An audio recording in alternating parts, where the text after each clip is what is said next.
मंगलम भगवान वीरो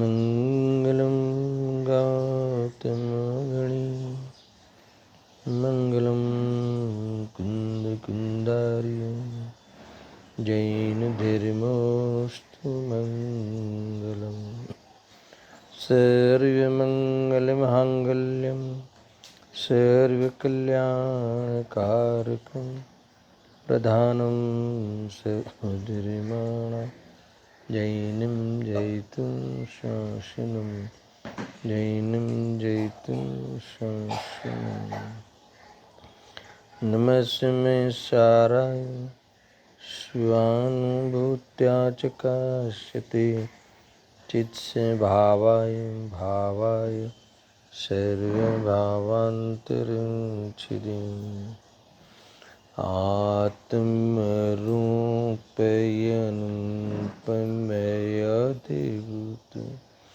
यायनखे भवसिन्धुतरो आत्मरूप।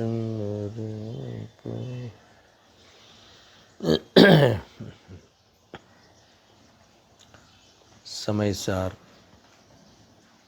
बंद अधिकार की पहली जो 5 गाथाएं हैं 237 से लेके 241 इस गाथाओं पर विस्तार से चर्चा हुई। पूज्य गुरुदेव जी के प्रवचन के आधार से भी अनेक बिंदुओं पे विचार किया गया है। अब भावार्थ आज प्रारंभ करते हैं। मूल इसमें विषय ये है कि जो बाह्य क्रियाएं हैं वह बंध का कारण नहीं है, परंतु उपयोग में जो रागादि को करता है वह अज्ञानी को ही बंध होता है। ये मूल्य था।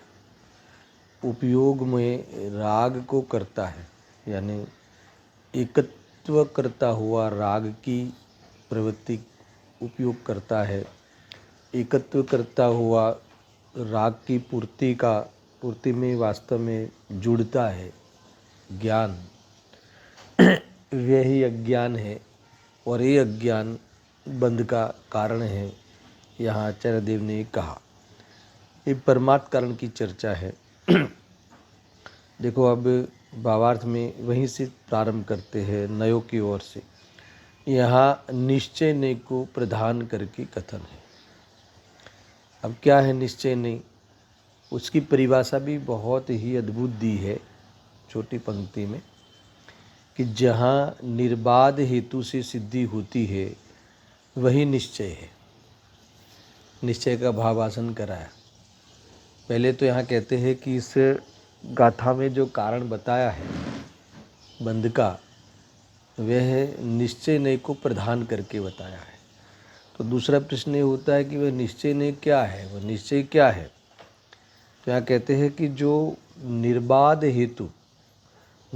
हेतु से जब सिद्धि होती है वही निश्चय है ना। निर्बाध हेतु क्या है, एक प्रश्न हो ना, वह निर्बाध हेतु क्या है।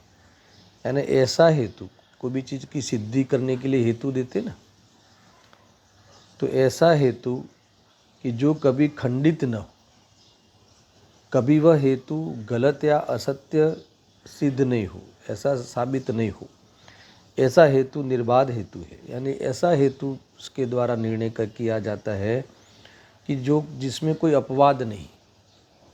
ख्याल में हेतु क्या है, हेतु यानी कोई भी चीज़ की सिद्धि करने के लिए हेतु देते हैं, कारण देते हैं। वो ऐसा कारण बताते हैं कि जो कारण कभी किसी काल से भी प्रभावित नहीं हो, वो हेतु कभी गलत ही नहीं हो। किसी क्षेत्र से, किसी काल से, किसी व्यक्ति से, किसी संप्रदाय से, है ना, कभी एक प्रकार से वह गलत नहीं पड़े, खंडित नहीं हो, ऐसा हेतु से सिद्धि करते हैं। ऐसा हेतु से जिसकी सिद्धि करी जाए वो निश्चय है। तो यहाँ बंध के कारणों में क्या हेतु दिया, तो बंध किसके कारण होता है, उसमें क्या हेतु दिया। तो देखो, बंध का कारण विचार करने पर निर्बाधतया यही सिद्ध हुआ, ये है ना, निर्बाध यानी फिर वो जो बताएंगे कारण उसमें कोई बाधा ही नहीं आवे, उसमें कोई विरोध नहीं कर सकता। ऐसा नहीं कि आज वो कारण बराबर लगता है और कल वो कारण है ना गलत हो जाए, ऐसा नहीं है। देखो कभी कभी ऐसा है ना, मैं उदाहरण दे दूँ, हम ऐसा माने कि ये जो है ना पंखे के कारण मुझे आकुलता होती है, ठीक है। यदि हम पंखा चालू किया मान लो किसी ने, तो उसके कारण मुझे आकुलता होती है, ये हेतु दिया तुमने, हेतु दिया ना, तुम्हारे दुख का हेतु क्या बनाया तुमने कि पंखा चालू किया है इसलिए। अभी दूसरे दिन पंखा बंद है इसलिए आकुलता होती है, ऐसा बताऊंगी। तो जो पहले दिन तुमने हेतु बताया कि पंखा चालू है ना, उसके कारण मैं दुखी हो रहा हूँ, आकुलता हो रही है, वो हेतु खंडित हुआ ना। दूसरे दिन तो ऐसा कह रहे हो कि नहीं पंखा बंद करो, मुझे आकुलता होती। तो इसका ये जो तुमने हेतु दिया था वो हेतु गलत हो गया, खंडित हुआ ना। तो ये निर्बाधतया नहीं हुआ है, निर्बाधतया चर्चा नहीं हुई। मतलब जो आज भी दुख का कारण है वो कल भी दुख का कारण वही हो, परसों भी दुख का कारण वही हो, यानी सबके लिए दुख का कारण वही हो, है ना, वही वास्तव में निर्बाध हेतु है। ऐसा है ना। देखो आज मैं ऐसा कह दूँ कि भी मैं अपने राग द्वेष के कारण दुखी हूँ, अब ये कथन कभी गलत नहीं होगा, समझ में आया ना। चाहे यहाँ रहूँ चाहे विदेश क्षेत्र में रहूँ, मगर अगर जो मैं दुखी हूँ तो राग द्वेष के कारण ही होऊंगा। तो ये निर्बाध हेतु हो गया, समझ में आया। निर्बाध हेतु का क्या हुआ, निर्बाध हेतु का भावासन ख्याल में ये है। देखो, बंध का कारण विचार करने पर निर्बाधतया यही सिद्ध हुआ कि मिथ्या दृष्टि पुरुष जिन राग द्वेष मोह भावों को अपने उपयोग में करता है, समझ में आया ना, उपयोग में करता है यानी उसी में ही उपयोग को खर्चता है, उसी में ही उपयोग को जोड़ता है, मोहपूर्वक ही एकता पूर्वक ही राग द्वेष रूप परिणमन करता है। ऐसा उपयोग क्या है, बंध का कारण है, समझ में आया ना। तो ये बंध का कारण कभी ये इसमें गलती निकलेगी नहीं, कभी ये खंडित नहीं होगा। ये तुम्हारा जो हेतु तुमने दिया, ये रीज़न दिया है ना बंध का, वो रीज़न कभी गलत नहीं होगा, खंडित नहीं कर सकते। देखो ऐसा, जिन राग द्वेष मोह भाव जो भी मिथ्या दृष्टि पुरुष है, अज्ञानी है, वह राग द्वेष मोह भावों के कारण मोह भाव को अपने को उपयोग में करता है, उपयोग में करता है यानी अपना मानता है, उपयोग में अपना जानता है, अपना मानता है, वे रागादि ही बंध के कारण हैं। यह कारण है ना, कोई इस कारण में कोई बाधा नहीं है, इस कारण में कोई विरोध नहीं है, इसमें तुम गलती नहीं निकाल सकते, समझ में। देखो आप कहीं भी किसी भी संप्रदाय वालों के साथ अथवा अजैनों के साथ अन्य कोई भी चर्चा करोगे तो बहुत विरोध होगा, है ना। अन्य मान लो कि देव शास्त्र गुरु के बारे में चर्चा करो तो वो तुम्हें कहीं न कहीं है ना विवाद होता है। मगर तुम तात्विक चर्चा करो, तात्विक चर्चा में कहीं भी कोई वो वास्तव में किसी की मोहताज नहीं है तात्विक चर्चा, है ना। ऐसा कहो कि भी कषाय से जीव दुखी है। आप किसी भी संप्रदाय का, जैन धर्म का, अजैन और अन्य धर्म का कोई नाम नहीं लो, ऐसा सामान्य चर्चा करो, चलो अब धर्म की चर्चा करते हैं, है ना, अपने आत्मा के हित की चर्चा करते हैं, और फिर कहो कि भी कषाय के कारण जीव दुखी है, हूँ करूँ ये यज्ञांच। नरसिंह मेहता ने भी कहा ना, वैष्णव से थे तो भी कहा ना, हूँ करूँ ये यज्ञांच, मैं करूँ मैंने किया, कर्ता बनने की बात आई ना। देखो ये कहीं भी इसमें विवाद नहीं होता, चाहे जैन हो कि अजैन हो, सब ये बात मानेंगे, खंडित नहीं होगी। इसका नाम निर्बाधपना, समझ में आया ना। निर्बाधतया अगर विचार करे बंद होने का कारण, तो ये अज्ञान पूर्वक मोह राग द्वेष में उपयोग को जोड़ना, समझ में आया। उपयोग में राग का करना ये लिखा है, वह रागादिक की प्रमुखता करना, ऐसा उपयोग में रागादिक की प्रमुखता करना अथवा तो रागादिक पर दृष्टि करते हुए अपना स्वभाव मानते हुए, है ना, ज्ञान को इसमें जोड़ना, श्रद्धा को इस प्रकार से दृष्टिगत मेरी चीज़ है, उपादेयपने है, इसमें कोई गलत नहीं है, इसमें मुझे ये पूर्ति करना ही मेरा तो इसीलिए आया था ना पहले दिन, इसीलिए तो मेरा जन्म हुआ है, ऐसा ऐसा मान कर श्रद्धा से जुड़ा ज्ञान भी विज्ञान बिना का, बिना विवेक का, राग और स्वभाव का ख्याल किए बिना, इसके विभाग का ख्याल किए बिना एक मानता हुआ, एक जानता हुआ, श्रद्धान ज्ञान पूर्वक उसमें उपयोग स्थिर रहे, उपयोग इसमें वर्ते, वही चारित्रपना, आचरणपना। तो इस प्रकार से ये जो मिथ्यात्व है, मिथ्या दर्शन, मिथ्या ज्ञान, मिथ्या चारित्र है, वह क्या है? बंध का कारण है, ये कहा है। देखो उनके अतिरिक्त, देखो जबरदस्त बात है। देखो ये गुरुदेव जी ने प्रवचन में कहा कि जिसमें 84 लाख योनि उत्पन्न करने का गर्भ है, ऐसा लिखा है, पढ़ो मूल। जिसमें 84 लाख योनि, है ना, प्राप्त कराने का, उत्पन्न कराने का वो गर्भ है, उसमें वह ताकत है। किसमें? वह मोह राग द्वेष में।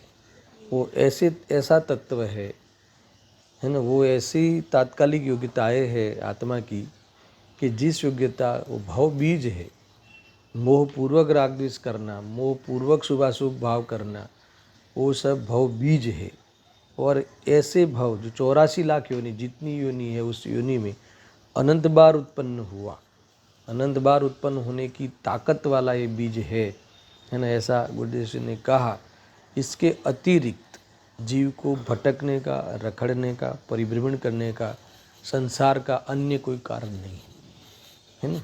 स्वभाव को भूलना, गुरुदेव जी ने वहीं से बात उठाते हैं, अपनु भगवान आत्मा, यानी चैतन्य स्वरूप भगवान आत्मा, उस पर दृष्टि तो नहीं करता, पर उपयोग वर्तमान पर्याय में जो राग है वो वर्तमान ज्ञान उसी में लगा हुआ है, स्वभाव मान के लगा हुआ है, एकता करके उसमें, है ना, उपयोग में राग करता है यानी एकता करता है, एकता करता है यानी उसी के लिए ही समर्पित है। यही वास्तव में भूल है, यही वास्तव में संसार का एकमात्र कारण है, ऐसा कहा। इसके अलावा, अब लिखा, इसके अलावा और कोई कारण नहीं है। यानी और कोई में क्या लिया? आचार्य देव ने जो कहा था ना, बाह्य क्रियाएं, वो सब कारण नहीं है। देखो उनके अतिरिक्त अन्य बहुकर्म योग्य पुद्गलों से परिपूर्ण लोक, मन वचन काय के योग, ये सब लिया था, बाह्य क्रिया और बाह्य पदार्थ, अनेक करण यानी साधन सामग्री, तथा चेतन अचेतन का घात, है ना, चेतन अचेतन का उपघात, जो भी बाहर में जो भी व्यवस्थाएं जो भी बनती हो, परिस्थिति प्रसंग जो भी हो, वो प्रसंग में बंध का कारण वो प्रसंग नहीं है, वो परिस्थिति नहीं है, वो उदय नहीं है, समझ में आया ना, वो क्रिया नहीं है। तो क्या है? तो कि उस क्रिया के अंतर्गत वहाँ जो जीव है अज्ञानी मिथ्या दृष्टि, वह रागद्वेष को करता है, यानी उपयोग में रागद्वेष को करता है, यानी अपना मानता है और ऐसा मानते हुए प्रवृत्ति करता है ना। उसी से वो जितनी ताकत से करता है उस अनुसार कर्म का बंध होता है। समझ में आया ना? गजब की बात है। देखो एक दो व्यक्ति है, समझ लो दो व्यक्ति बाह्य में पूजन कर रहे हैं, बाह्य में पूजन की क्रिया में दिख रहे हैं, ठीक है। अब पूजन की क्रिया कर रहे हैं अथवा उसमें दिख रहे हैं, तो दोनों को जो बंध पड़ता है, मतलब पहले दोनों मिथ्या दृष्टि ले लो, अज्ञानी, दोनों को जो बंध पड़ता है वो भी अलग अलग पड़ता है, क्रियाएं समान होने पर भी।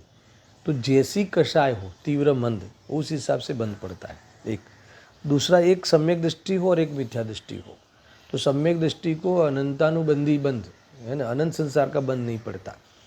मैं पूजा का उदाहरण लिया है, पूजा की क्रिया, पूजा पाठ आदि, और एक को उसी क्रिया के अंतर्गत अनंत बिंद पड़ रहा है, क्योंकि वो पूजा को धर्म मानते हुए, क्रिया को कर्ता मानते हुए, वो मान्यता का जो अभिप्राय का फल जो है क्या है, अनंत संसार है। प्रभाव को अपना मानना, प्रभाव को अपने सुख का कारण मानना, वो अभिप्राय पूर्वक जो भाव करता है, तो ये इसीलिए अनंत बंध होता है। तो क्या सिद्ध हुआ कि क्रिया से बंध का कोई है ना सिद्धांत नहीं बना, वो कारण नहीं बना, वो मेल नहीं बैठा। तो किससे बैठा? भाव से। समझ में आया ना? ये यहाँ कहते हैं। इसीलिए और बाह्य में जो भी हो, कर्म बंधने योग्य पुद्गल से परिपूर्ण लोक हो, मनोवचन काय के योग, अनेक करण अनेक सामग्री हो, चेतन अचेतन का घात वाली प्रक्रिया हो, फिर भी वह बंध के कारण नहीं है। क्यों नहीं है? तो उन्होंने हेतु दिया था, वहाँ भी हेतु दिया था। अगर आप उसको कारण कहोगे तो ऐसी क्रिया जो करते हैं, तो ऐसे ज्ञानियों को वहाँ बंध नहीं होता।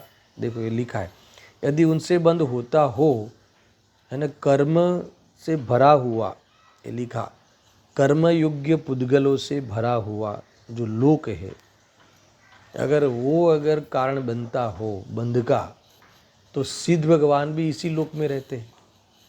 समझ में आया? तो यहाँ कहते हैं कि उनको बंध नहीं होता, ये लिखा है। अगर उनसे बंध होता तो सिद्धों के बंध होता, और फिर मन वचन काया के योग से अगर होता तो यथा क्या चारित्र वालों के बंध होता।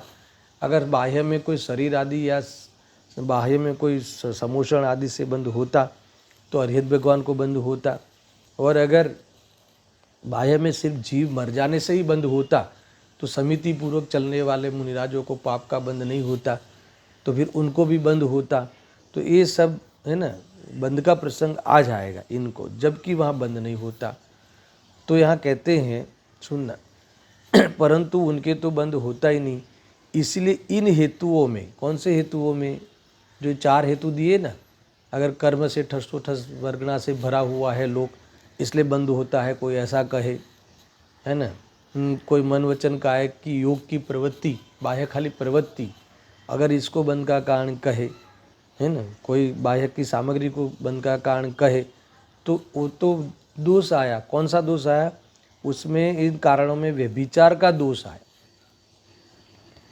समझ, गजब की बात लिखी है। व्यभिचार होता है इससे। मान लो कि तुम्हें अपने कार्य का, अपने चाहे कोई भी कार्य हो, हितरूप हो या अहितरूप कार्य हो, इसमें चाहे दुखरूप कार्य हो या सुखरूप कार्य हो, इसमें कोई अन्य कारणों पे दृष्टि हो तो ये व्यभिचार है। जैसे दूसरे की चीज़ पे दृष्टि डालना, नज़र डालना, है ना, वो व्यभिचार कहलाता ना। किसी अन्य व्यक्ति की पत्नी पे नज़र डालना, उसे लोक में व्यभिचार कहते हैं।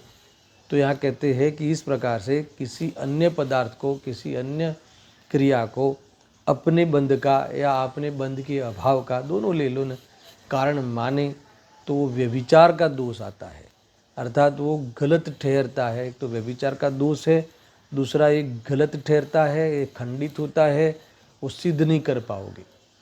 समझ में आने हैं? गजब की बात। देखो ये कोई सिद्ध नहीं कर सकता है कि भाई इससे, और ये जो यहाँ जो आचार्य देव ने निर्बाधतया जो कारण कहा कि मोहराग द्वेष ही दुख का कारण है, बंध का कारण है, इसको कोई कैसा भी करे ये गलत नहीं कर सकता, इसको गलत सिद्ध नहीं कर सकता, चाहे कैसे भी हो। कोई कहे कि नहीं नहीं नहीं वो तुम पाप से तो, पाप परिणाम से तो बंद होता है, मगर भगवान की भक्ति आदि से, भाई उससे भी तो बंद होता है, तुम स्वर्ग में जाओगे, मोक्ष तो जाते ही नहीं। तो आप अन्य मति भी अगर ये कितना भी लॉजिक देवे, कितना भी न्याय हेतु देवे, तो भी इसको गलत नहीं कर सकता। और ये तो अपने आप में खंडित होते हैं, ये जो कारण बताए ना हेतु, और उसको अगर तुम मानोगे तो व्यभिचार का दोष आता है। देखो ये कितनी बड़ी बात है। ये व्यभिचार क्यारे क्यारे करिए छे આપણે, हर समय कुछ भी हो तो तुम्हारे कारण हुआ, तुम्हारे कारण हुआ, है ना। रोटी जल गई तो तुम्हारे कारण हुआ, है ना। वो नमक खारा हुआ सब्जी तो इसके कारण हुआ, अच्छी बनी तो ये छोटी बहू के कारण बना, ये बड़ी बहू के कारण तो वो, है ना, क्या बोलते हैं, रसोई बिगड़ती है। ऐसा ऐसा करते ना, तो ये इतना बड़ा दोष है दर्शन।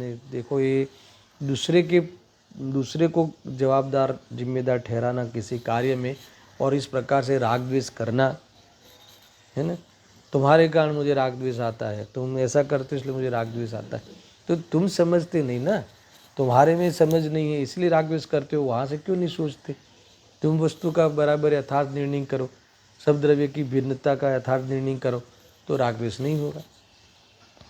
ये तो मैं ये जिनागम जब से पढ़ रहा हूँ, तब से बात मैं समझ भी रहा हूँ और कहीं समझाने का प्रसंग तो आवे तो बता भी रहा हूँ कि हमें सबको एक गंदी आदत अनादि से है कि कुछ भी हो जाए, अच्छा या बुरा मान लो, तो भी ये सब में पर पे ही आरोप है ना, अच्छे में भी पर में आरोप है। हमें मोक्ष कौन पहुँचाते हैं, भगवान आपका अनंत उपकार। तो ये व्यवहार नहीं मानता हुआ उसे परमार्थ मान लेता है। मोक्ष जाता है वो स्वयं अपने पुरुषार्थ से जाता है। हाँ, इतना है कि भगवान ने जो बताया वो मार्गदर्शन लेता है, तो कोई उसको उपकार के रूप में व्यवहार कथन में कहो तो कहो, मगर परमार्थ से तो वो स्वयं पुरुषार्थ करके जाता है। अच्छा, नरक में हम जाएंगे या जाते हैं तो इसका कारण, उसका जिम्मेदार कौन होगा, हमारे परिणाम। समझना ना, कोई क्या करे, नहीं वो दूसरे के कारण मेरे परिणाम बिगड़ते हैं, तो क्या ऐसा नहीं है? ऐसा मानोगे तो या कहते हैं कि व्यभिचार आता है, दोष आता है, तुम अपने को छलते हो। समझ में आया कि नहीं? कितनी जबरदस्त बातें आ गई। जो तुम्हारा तुम्हें जो भी कुछ हो रहा है ना, उसका जिम्मेदार तुम हो। कितनी बड़ी बात है ना। कोई क्या, अबे हमारे तो कर्म के उदय ऐसे है, तो क्या कर्म भी तो तुमने बांधे थे, पूर्व में तुमने ही ऐसे भाव किए थे कि जिसके कारण तुम्हारे अब उदय में आए हैं। अब उदय में आए हैं तो तुम दूसरे पे उंगली क्यों करते हो, दूसरे पे आरोप कर कर के तुम नए कर्म को क्यों बढ़ाते हो। समझ में आया ना? इससे तो इसी समय भेद ज्ञान करो, है ना। और जो भी आया है, जो संयोग में आया है, मेरे में नहीं आया है, और जो रागादि भाव होते हैं वो मेरी गलतफहमी से हो रहा है, अज्ञान से हो रहा है, तो गलतफहमी दूर करके तुम अपने राग द्वेष को मिटाओ। इतना सीधा सरल उपाय है। ये वो गजब की बात है, बात समझने लायक है कि यहाँ ये कहते हैं कि बंध का एकमात्र कारण मोह राग द्वेष है ना, उपयोग में राग का राग आदि को करना। ये राग आदि लिया है यहाँ पे। समझना, देखो एक बात समझना कि समयसार ग्रंथ जब भी चलता हो, समझना, एक फॉर्मूला याद रखना, तो जब भी यह कहे कि भी रागादि बंध का कारण है, तो उसमें मिथ्यात्व समझना, है ना। यहाँ मिथ्यात्व ही बंध का कारण है ऐसा लेना। इसका अर्थ क्या है कि मिथ्यात्व सहित जो राग है वही बंध का कारण है। जो मिथ्यात्व रहित राग है उसे गौण करके निषिद्ध करते है ना। अल्पबंध को यहाँ वो ज्ञानी के जो राग आता है यहाँ समयसार में, उसे बंध का कारण नहीं कहते, क्योंकि उससे भिन्न जानता है, उसमें उपादेय बुद्धि नहीं है, उसमें स्वामित्व बुद्धि नहीं है, ये है। मगर इसीलिए मिथ्यात्व के साथ लिया। जो कौन बंधता है, आप देखो पांचों गाथा में ये सब भेद तो इस टीका में किया है। 5 गाथा ये और इसके ऑपोजिट वाली 5 गाथा अभी आने वाली, तो इसमें ये सब इतना ही लिया है। पहले तो वो उदाहरण दिया पुरुष का और तिल मर्दन वाला, कि इसीलिए धूल से वो ले पाता है, मर्दन किया है तो, है ना। इस प्रकार इस भांति मिथ्या दृष्टि अथवा अज्ञानी, है ना, ये है अज्ञजन, अज्ञानी मिथ्या दृष्टि रागद्वेष करता हुआ, उपयोग में रागद्वेष को करता है यानी एकत्व पूर्वक करता है, अर्थात तो अपना स्वभाव मान के करता है, इसीलिए इसे बंध है। और बाकी की अपोजिट 5 गाथाओं में ये कहेंगे, अभी तुरंत आने वाली है, यही सारा वो उदाहरण देंगे। और वहाँ यहाँ तेल मर्दन किया, वहाँ कहते हैं कि तेल मर्दन नहीं करता और सारी क्रियाएं करता है तो भी बंधता नहीं। टीका में आचार्य देव ने दोनों पढ़ के कह दी, मगर आचार्य कुंकुन देव ने दोनों बातें इन 5 गाथा में नहीं लिखी। 5 गाथा में तो क्यों बंधता है इतना लिखा, बाकी की 5 गाथा में क्यों नहीं बंधता है, कौन नहीं बंधता है वो लिखा। तो जो तेल को सफाई करके आता है ऐसा लिखा, है ना, पूरे साफ करके आता है तो बंधता नहीं, अर्थात तो सम्यक दृष्टि, जो दृष्टि सम्यक कर लेता है, राग कषाय को साफ कर देता है, दृष्टि में से उतार देता है, वो वास्तव में बंधता नहीं, सारी क्रियाएं करते हुए भी। ये 2 बातें ध्यान रखना। यहाँ रागादि से बंद होता है तो मिथ्यात्व से बंद होता है, ऐसा ही पकड़ना, है ना। मिथ्यात्व पूर्वक का राग अनंतानुबंधी, वही मिथ्यात्व सहित का शुभाशुभ भाव, वही बंध का मूल है, ऐसा है। मिथ्यात्व रहित का राग आदि जो है वो बंधने में इतनी ताकत नहीं है, वो तो खिरने के मूड में है, समझ में आया कि नहीं, वो तो जाने के मूड में है स्वयं राग, क्योंकि जो एकत्व नहीं करता ना वहाँ राग फिर बढ़ता नहीं। जो एकत्व को छोड़ देता है उसके राग वो नया बंध नहीं होता, उसके भव नहीं बढ़ते, समझ में आया ना। वो करते हुए भी, राग करते हुए भी भव तो घटते हैं। इसका अर्थ है कि जो आया है वो सिमटने के लिए आया है, समझ में आया ना। ये है इसकी शैली, ऐसा समझना भाई। देखो कहाँ बात आई है, तो ये यहाँ कहते हैं कि ये अगर जो कोई, फिर से पढ़ता हूँ, निर्बाधतया अगर बंध का कारण विचार करे तो जो मिथ्या दृष्टि है, मिथ्या दृष्टि जो व्यक्ति पुरुष है, वह जिन राग द्वेष मोह भावों को अपने उपयोग में करता है वे रागादि ही बंध के कारण है, और वो वही बंध का कारण है। इसके अतिरिक्त अन्य कोई भी कर्म से ठसोठस भरा हुआ लोक, मन वचन काया के योग प्रवृत्ति, फिर वो अन्य सामग्री अर्थात समिति पूर्वक जो चेतन अचेतन का घात होते हुए चलने की प्रक्रिया, ये सब बाह्य कार्य बंध का कारण नहीं बनता। क्यों? क्योंकि अगर इसको हम बंध के कारण मानेंगे तो क्या होगा, तो सिद्धों के यथाख्यात चारित्र वाले मुनिराजों के, अरिहंतों के, समिति पूर्वक चलने वाले मुनिराजों को, है ना, ये सब इनको लागू होता है ना। ये कर्म से ठसोठस भरे हुए वहाँ सिद्ध भगवान रहते हैं। मन वचन काया की युग की प्रवृत्ति, है ना, 12वें गुणस्थान वाले यथाख्यात चारित्र गुरु को, मुनिराजों को दिखती है ना। अनेक सामग्री अष्टप्रातिहार्य समूषण आदि सामग्री, अरिहंत भगवान को समूषण आदि पुण्य का वैभव अगर किसी के पास हो जोरदार, तो किसके पास है, तीर्थंकर परमात्मा अरिहंत देव के पास, समझ में आया ना। तो ये सबको क्या हो जाएगा, वो सबको बंध का प्रसंग आएगा, ये यहाँ कह रहे हैं। मुनिराजों को भी, समिति पूर्वक चलने वाले मुनिराजों के निमित्त से भी कोई जीवों के प्राण का घात होता है, उनको भी पाप का बंध का प्रसंग आएगा, जबकि उनको ये सब होते हुए भी बंध होता नहीं। यहाँ तक समझ में आना, ऐसा है ना। अगर इसीलिए अगर इन हेतुओं में, इन कारणों में अगर बंध का कारण मानेंगे तो व्यभिचार का दोष आता है। यहाँ तक की बात हमारी चली आगे।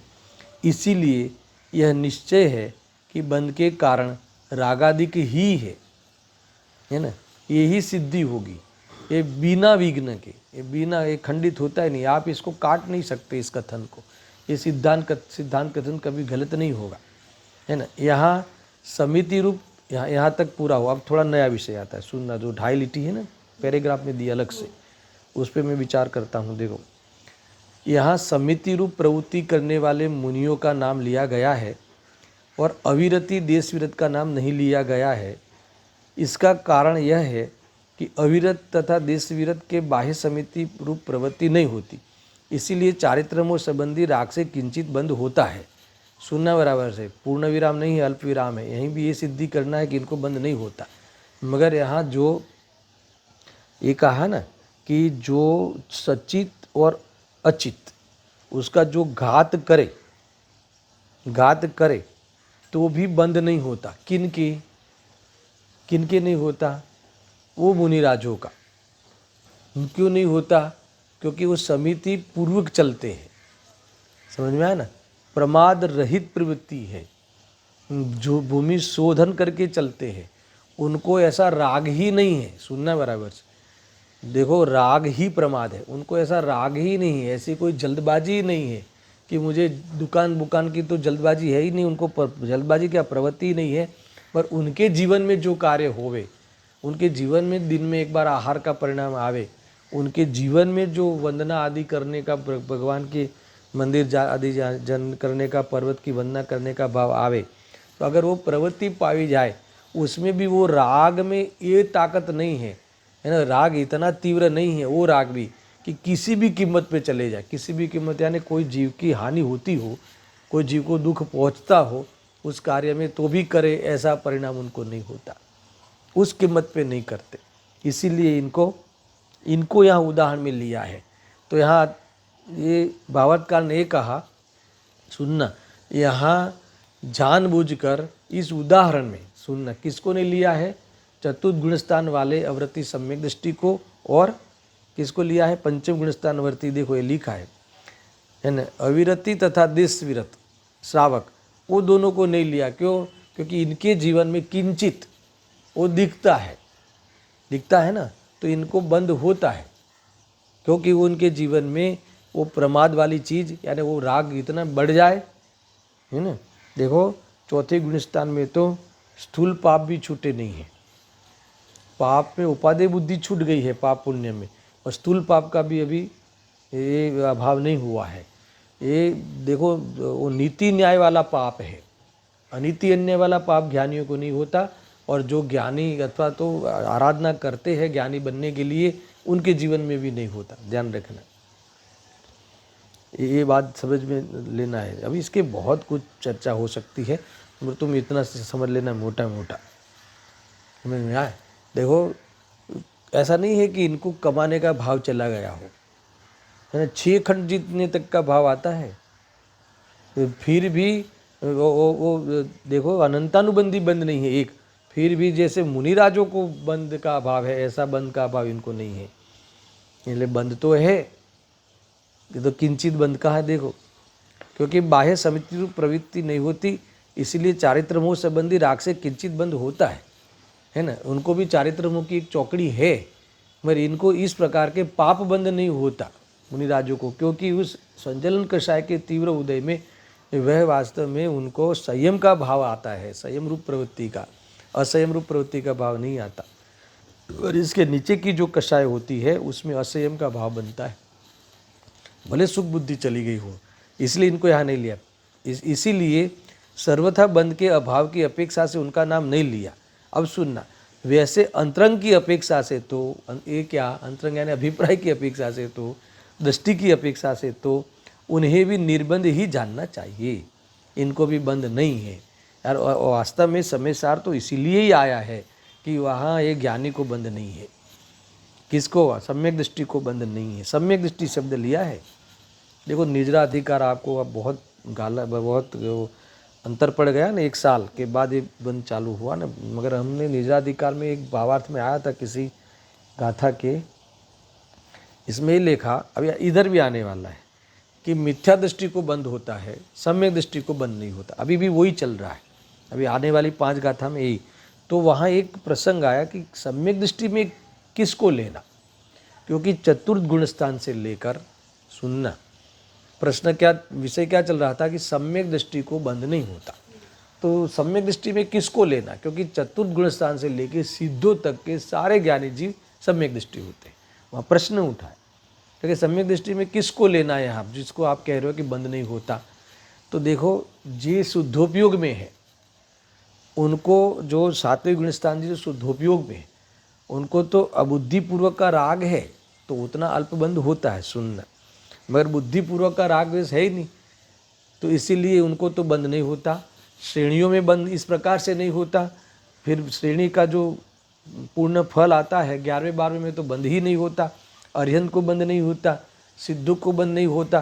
तो ये सारे सम्यक दृष्टियों को बंद नहीं होता 7वें से लेकर सिद्धों तक, तो इनके लिए क्या चर्चा करना, तो उनको तो बंद नहीं होता।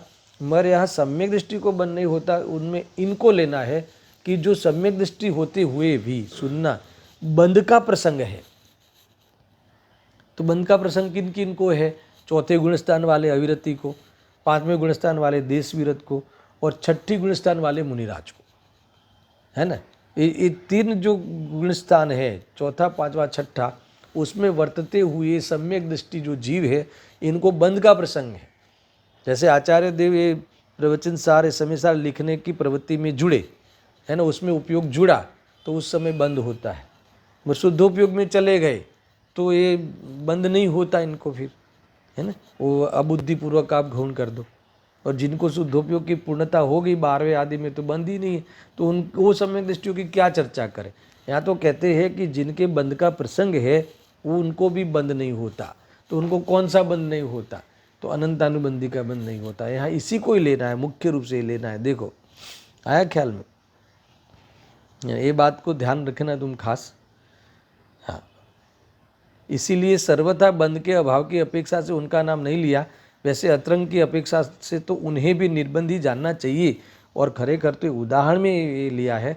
बाकी पूरा समय सार एक ही बात करता है कि सम्यक दृष्टि को बंद नहीं होता है ना। देखो ये भोगादि करते हुए भी निजरा होती है, बंद नहीं होता। ये बात तो बताने के लिए समय सार आया है। तो कौन सा बंद नहीं होता? तो कि अनंत संसार का बंद नहीं होता, अनंत अनुबंधी का बंद नहीं होता। तो साहब के वो अल्पबंध होता है तो कि इसको गौण करो, क्योंकि अल्पबंध में कोई दम नहीं है, वो भी अभाव के ही क्रम में चल रहा है। इस प्रकार से यहाँ कहा है। तो ये सारी अनेक प्रकार से बातों से बात समझना। अब देखो, पहले आचार्य जयसिंह देव की टीका ले लेते हैं, इसके बाद फिर एक श्लोक इसी बात को पुष्ट करने वाला है ना। सामान्य रूप से सारी 5 गाथाओं का भाव आचार्य देव ने पूरी टीका का भाव कलश में समेटा है। ये पहले ये टीका एक बार पढ़ लेते हैं। ये अपने आचार्य जयसिंह देव की टीका देखो, ऐसा है ना कि ये हमेशा अभी मेरे ख्याल से 5-25 प्रवचनों में ही हमने नहीं ली होगी। बाकी कोई भी गाथा है, हर गाथा में हमने दोनों टीकाएँ पढ़ी है। ये आपको सबको पता है। एक समय सार का प्रारंभ कब हुआ था? फरवरी 2011, तभी से हम स्वाध्याय कर रहे हैं। बीच में लॉकडाउन की जो गैप आई उतनी, बाकी निरंतर नियमित रूप से एक एक शब्द को, दोनों आचार्यों की टीका, कुनकुन देव के सूत्र, उनके गाथार्थ और दोनों आचार्यों की टीका, फिर भावार्थकार और साथ में गुरुदेव श्री के प्रवचन के कुछ अंश, समयसार सिद्धि के और प्रवचन रत्नाकर के, है ना। इस सारी चीज़ को हम लेते हुए इसीलिए इतने साल लग गए, समझ में आया ना। एक एक शब्द को हमने खुलासा से भावभाषण करते हुए स्वाध्याय किया है। और इस सिलसिले में आज जो पुनः लॉकडाउन के बाद बंद अधिकार जो अपना छूटा था, वहीं से प्रारंभ जो हुआ है, इसमें भी यही शैली, यही पद्धति हम अपनाएंगे कि आचार्य जयसिंह देव की टीका भी हम पढ़ेंगे। ठीक है, तो ये जयसिंह देव की जो टीका है सुनना। अभी सबसे पहले इन्होंने बंद अधिकार के लिए समूह पीठिका लिखी है, वो भी पढ़ लेते हैं। कुछ छोड़ेंगे नहीं, जहाँ कॉमन विषय होगा वहाँ थोड़ा सा गौण करते हुए मुख्य विषय ले लेंगे, है ना।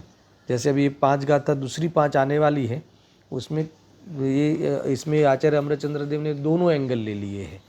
तो हम वहाँ थोड़ा उसको गौण करते हुए जो खास जो और भी टीका में मर्म है और नया और कोई बात जुड़ी नहीं, क्या और कोई खास विशेष शैली होती है ना अनेक अनेक वक्ताओं की, तो वो हम उस अंश को जरूर पढ़ेंगे।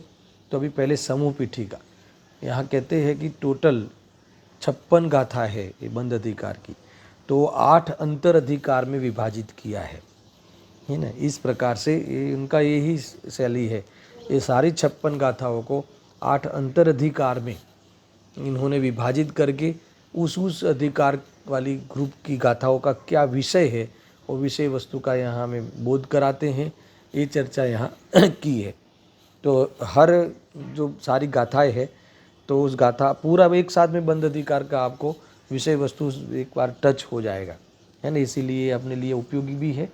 मैं पढ़ता हूँ, देखो। समूह पीठिका, वहाँ जहाँ नाम कोवी पुरीसो, ये कौन सी गाथा? सबसे पहले नंबर की, यानी 237 से चालू ही, 237 से 237, तो सबसे पहली गाथा। तो यहाँ कहते हैं कि इत्यादि गाथा में प्रारंभ करके, इत्यादि गाथा से प्रारंभ करके, ये देखो गाथा का पहला मुखड़ा भी हमें बता देते हैं कि ये जो भी ग्रुप चालू होगा, इसकी पहली गाथा का ये पहला पद है। ऐसा कहकर हमें वो गाथाओं का भी परिचय करा देते हैं, इसलिए आपको ये विभाग करने का इजी रहे। और देखो, आपको विभाग करने के लिए का क्यों महिमा आनी चाहिए, क्योंकि इतनी गाथा में ये विषय कहेंगे, इतनी गाथाओं में ये विषय कहेंगे, तो ये सारे विषय से परिचित हो जाएंगे भी थोड़ी देर में। पहले आज उससे निपटते हैं, फिर मूल 5 गाथाओं की जो टीका है वो पढ़ेंगे। देखो क्या कहते हैं, जह नाम कोवी पुरीसो इत्यादि गाथा से प्रारंभ करके पाठक्रम से 56 गाथा पर्यंत कथन करते हैं। ठीक है, 56 गाथाओं का एक साथ में मैं विषय बताने जा रहा हूँ, ऐसा आचार्य जयसिंह देव कहते हैं। उन 56 गाथाओं में पहले बंध के स्वरूप की सूचना करने की मुख्यता से 10 गाथाएं हैं। पहली 10 गाथा का विषय बता दिया, क्या है कि बंध के स्वरूप की सूचना करते हैं, यानी किससे बंध होता है और किससे बंध नहीं होता है। समझ में आया ना, मिथ्या दृष्टि से मिथ्या दृष्टि बंधता है, सम्यक दृष्टि नहीं बंधता। अर्थात मिथ्यात्व बंध का कारण है और सम्यक्त्व अबंध का कारण है। ये 5 गाथाओं के ग्रुप में ये बात करते हुए सबसे पहला पेटा अधिकार अंतर अधिकार 10 गाथाओं का हुआ। ठीक है, आगे पश्चात निश्चय नय से हिंसा अहिंसा व्रत अव्रत दोनों के लक्षण कथन रूप से जो मन्नदी हिंसा में इत्यादि 7 गाथाएं है ना। हूँ मारी सकूँ छूँ, ये और मारी सकूँ छूँ बचाई सकूँ छूँ, ये वाली गाथा है। और इस प्रकार से मारने का बचाने का भाव वो वास्तव में हिंसा है ना। वो जीव मरता है वो हिंसा, द्रव्य हिंसा हिंसा नहीं है, आगे भी कहेंगे, पर इसमें भाव की प्रधानता से इन्होंने लिया है 7 गाथा। इसके तुरंत बाद द्रव्य हिंसा वाली, उसके बाद द्रव्य हिंसा होवे या न होवे, निश्चय से हिंसा का अध्यवसाय ही हिंसा है। इसकी बहुत खुलासा से चर्चा करेंगे, है ना। ये हिंसा आदि अध्यवसाय ही बंध का कारण है, अन्य कोई बंध का कारण नहीं है। ऐसा अध्यवसाय यानी इस प्रकार का राग द्वेष, ऐसा एकत्व पूर्वक का राग द्वेष ही अध्यवसाय है। मिथ्यात्व सहित का राग द्वेष ही, है ना। एकत्व बुद्धि में कर्तृत्व बुद्धि पूर्वक का ही राग द्वेष, ये सब ले लेना, ये सब अध्यवसान है। तो अध्यवसाय ही हिंसा, ऐसे प्रतिपादन रूप से जो मरदी इत्यादि 6 गाथाएं है ना। ये 6 गाथा का ग्रुप हुआ। इसके बाद निश्चय रत्नत्रय लक्षण जो भेद विज्ञान उससे विलक्षण भिन्न जो व्रत अव्रत है उनके व्याख्यान की मुख्यता से एवं लिए इत्यादि सूत्रभूत 2 गाथाएं है। ये भी गजब की गाथा है, क्या सिर्फ विषय तुम पहले समझ लो।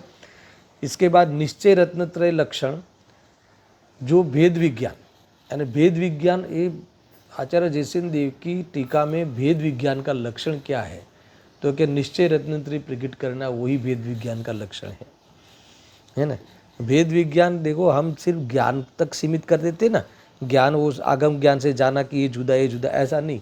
यहाँ भेद विज्ञान इसे कहते हैं कि जिस स्व और पर के भेद विज्ञान जब उसमें प्रतीति जुड़े तो सम्यक दर्शन, और इस प्रकार से विभाग वाला ज्ञान वही सम्यक ज्ञान, और इसके साथ स्थिरता को प्राप्त हो आंशिक वो चारित्र, तो इस रत्नत्रय की उत्पत्ति, वो रत्नत्रय रूप ही भेद ज्ञान जो है, समझ में आया ना।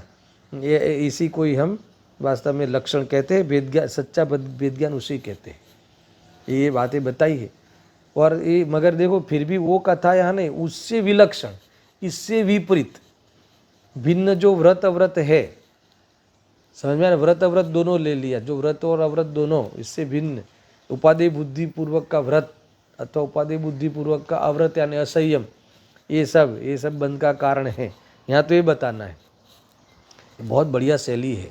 बताना तो ये है कि भले तुम व्रत आदि करते हो मगर उपादेय बुद्धि पूर्वक करते हो, या फिर वो क्रिया का स्वामी बन के करते हो, और साथ में और कोई ऐसा व्यक्ति हो कि असंयम रूप जीवन जीता हो, तो ये सब बंध का कारण है। समझ में आया ना। मगर ये किससे विरुद्ध हुआ, निश्चय रत्नत्रय से विरुद्ध हुआ। निश्चय रत्नत्रय से विरुद्ध व्यवहार रत्नत्रय, और व्यवहार रत्नत्रय से भी च्युत हुआ वो असंयम। समझ में आया ना, ऐसा वो सब बंध का कारण है। इसमें 2 गाथा में विषय को समेटा है। तत्पश्चात उस ही भाव पुण्य और भाव पाप दोनों, भाव पुण्य पाप रूप व्रत अव्रत के परिणाम जो कि शुभ अशुभ बंध के कारणभूत है, उनके व्याख्यान की मुख्यता से वत्थुम पड़ुच्च इत्यादि 13 गाथाएं हैं। इस तरह समूह रूप से 15 गाथाएं हुई। 2 गाथाएं वो सम्यक रत्नत्रय से विलक्षण, और फिर भाव पुण्य और भाव पाप, ये दोनों उस रूप से वो व्रत रूप अव्रत रूप सारा 15 गाथाएं ली है। दो तो भूमिका होगी उस 15 गाथा की। तो ये 15 गाथा का ग्रुप में ये सारी चर्चा आएगी। यानी देखो ये गजब का अधिकार है, ऐसा आपको ख्याल महिमा आएगी कि बंध का कारण और अबंध का कारण निश्चय रत्नत्रय ही तुम्हें तारेगा और व्यवहार रत्नत्रय के भाव तुम्हें बांधेगा। ये बात इसमें खुल के आएगी। भले वो साधन साध्य के रूप में आचार्य जयसिंह देव कुछ अपेक्षा से कहेंगे, फिर भी अगर जो निश्चय का तुम्हारा अगर निश्चय की ओर नहीं जाते हो तो वो व्यवहार भी तुम्हें रखड़ाएगा। अगर निश्चय की ओर जाते हो तो ही वो व्यवहार की सार्थकता कहलाएगी, तब साधन साध्य का भी आरोप आएगा। ये सारी बात यहाँ आने वाली है और तुरंत लिखते हैं, देखो नीचे आया भी है।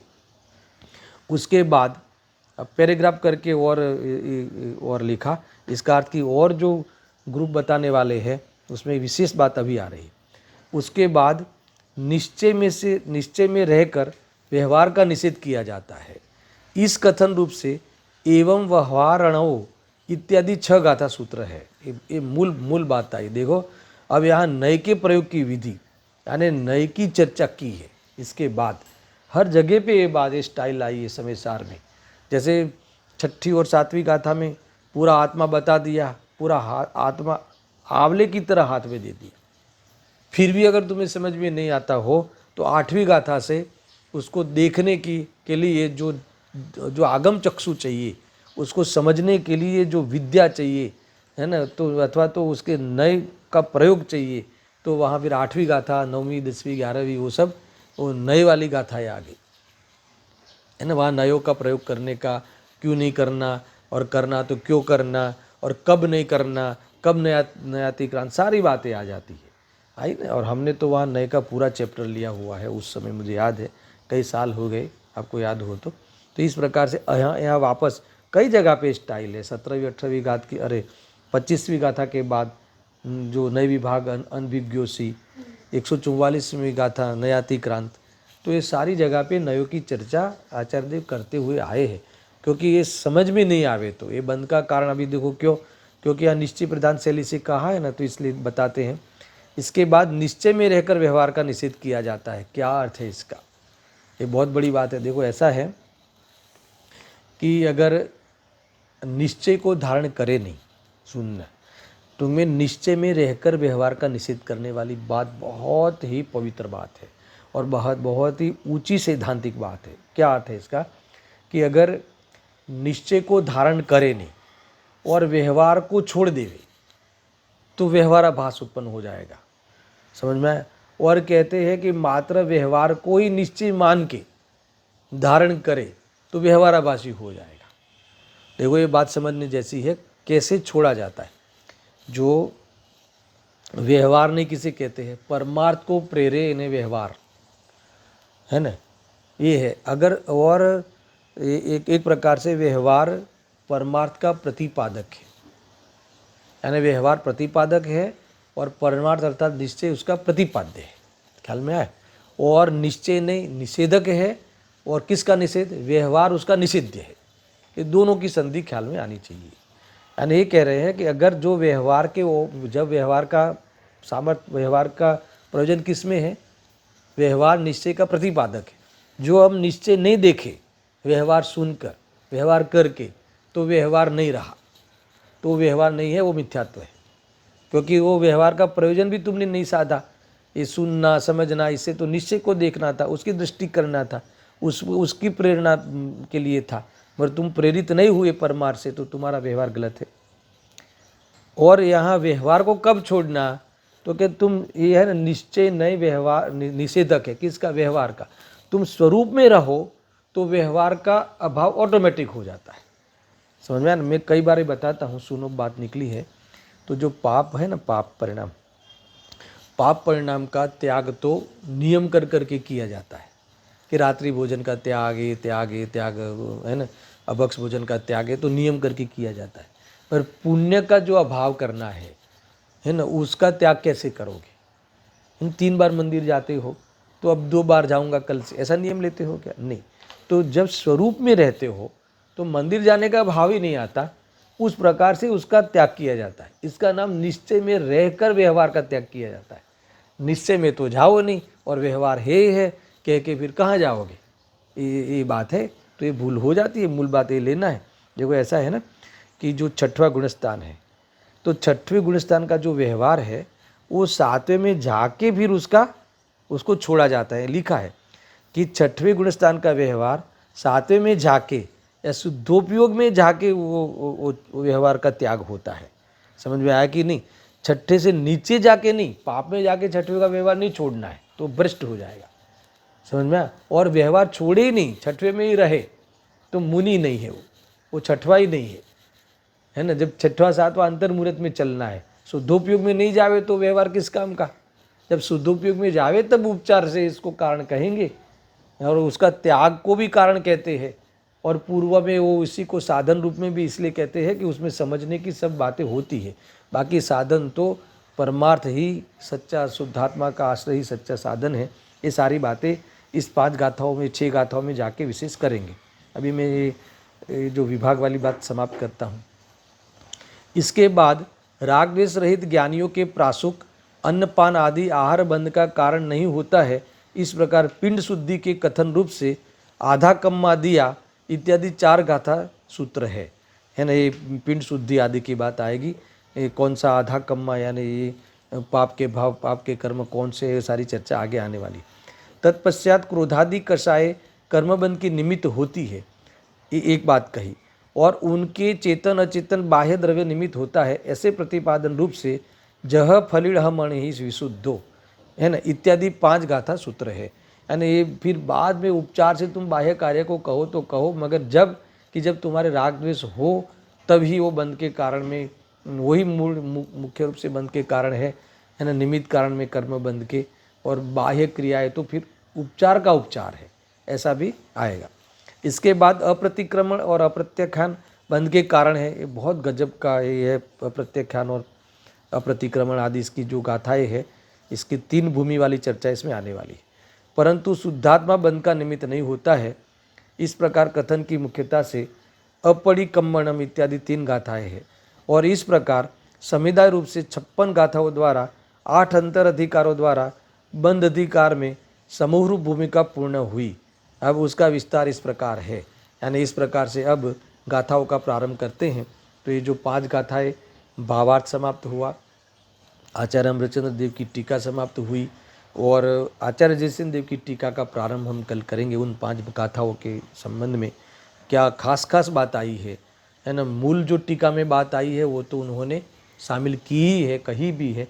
इसके अलावा जो कोई खास अंश है उसकी चर्चा करते हुए इन 5 गाथाओं को हम कल समेटेंगे। ऐसा सहजानंदी शुद्ध स्वरूपी अविनाशी हूँ आत्मस्वरूप, सहजानंदी शुद्ध स्वरूपी अविनाशी हूँ आत्मस्वरूप, सहजानंदी शुद्ध स्वरूपी अविनाशी हूँ आत्मस्वरूप।